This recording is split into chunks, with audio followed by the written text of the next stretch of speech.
Hello and welcome to the Discover History YouTube channel, and in a way our Discover History tour of Hadrian's Wall. Now we're actually at Walltown Crags, and it's actually one of the most spectacular bits of the wall. I know we said that about Win Sill, for example. It looked dramatic, it looked like the barbaric lands to the north and the civilization and the Roman Empire to the south. But actually, coming up here today, we've actually found another gem, which is actually a very, very good section of Hadrian's Wall. This is probably the first time we've found a section of Hadrian's Wall that is in fact taller, higher up, than the head on Ian Riley's shoulders. And he's one tall person. He's very useful to have around, to be fair. So it's the first time he can't actually look over the wall. It's not just me jumping up and down to see what's the other side. Even Ian is now struggling. Now, we've looked at a temple, we've looked at a bridge, we've looked at a turret. I've given you an introduction as well.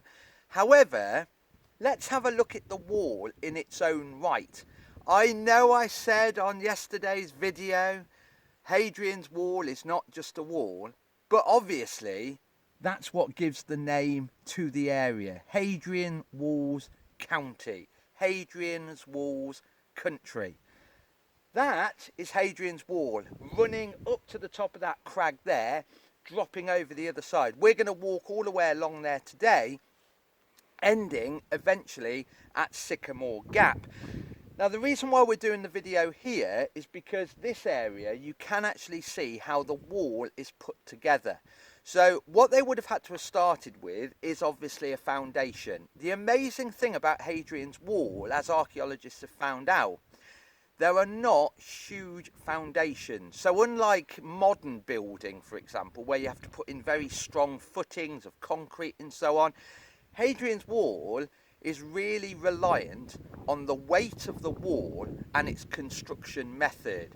And the interesting thing is, later on in history, when we start looking at the medieval period, castles use the same technique.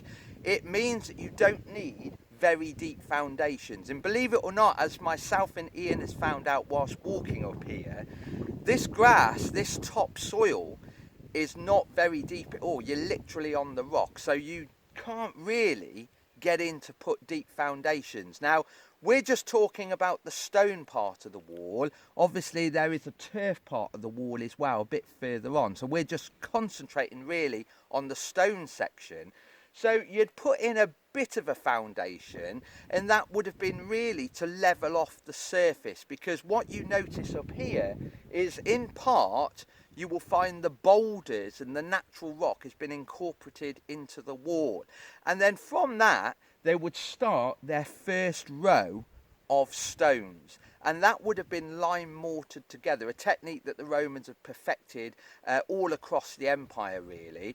The stones are relatively the same size. However, you do find in certain parts larger stones and in a few smaller stones. And what you have to remember is people like John Clayton, the antiquarian up here, did save the wall, and he did actually start putting back some stone as well that was found locally. So you have to be careful to find what is originally set in stone, excuse the pun, and those that John Clayton put in. But then you will start building up a small low wall, and you can just about see in this illustration here a construction site on Hadrian's Wall. And once you've got two walls about 2 meters apart up here, two walls of a certain height, and you can see that here and you can see that in the distance. So basically you've got faced stone is what we call it, nice flat surfaces lime mortared together.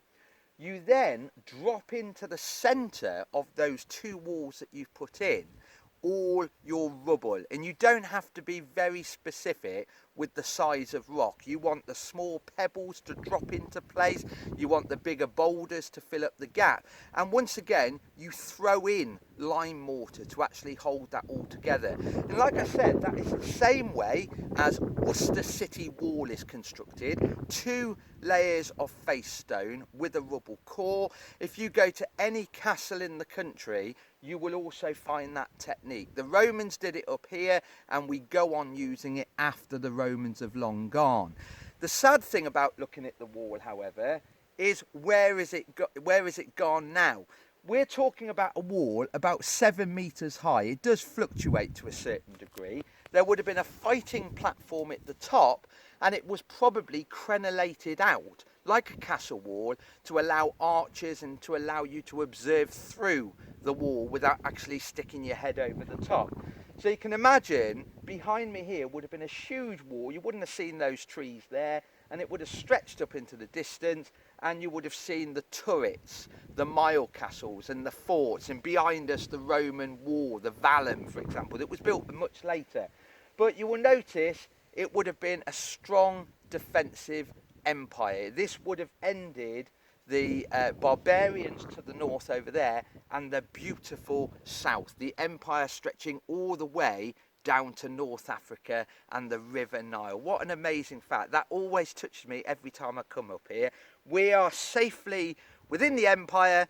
The sun is shining down upon us today, and as you can see in the distance to the barbarian north, it looks pretty cloudy basically.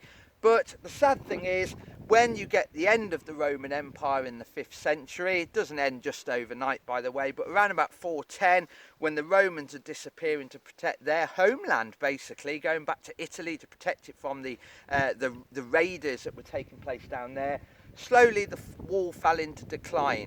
Eventually armies would have marched past it. Even the army marching to put down the Jacobite rebellions would have passed Hadrian's Wall, and then over time local farmsteads and that would have come up here and taken what they wanted. Now in a moment Ian might be able to slowly pan round, and you will see first of all people generally steal the stone at the top, and then once they've taken as much stone as they can get out of the wall, they then go for the better stone, which is the face stone. And what you can see, what Ian's looking at now, is where they've stripped that facing stone off. So the good quality cubed or squared up stone is gone, and what you can actually see there is the rubble core, and you do see that all along Hadrian's Wall. Now we did mention a man called John Clayton. John Clayton has his own museum down at Chester's. He was actually the MP for Newcastle. He was a lawyer. He was a fantastic person, an antiquarian, collector, travelled all over the place, and many call him the saviour of Hadrian's Wall. Why is that? Because he bought up large sections and then banned the farmers and the locals from stealing the stone for their barns, cottages and churches and everything else this stone has been used for over the years.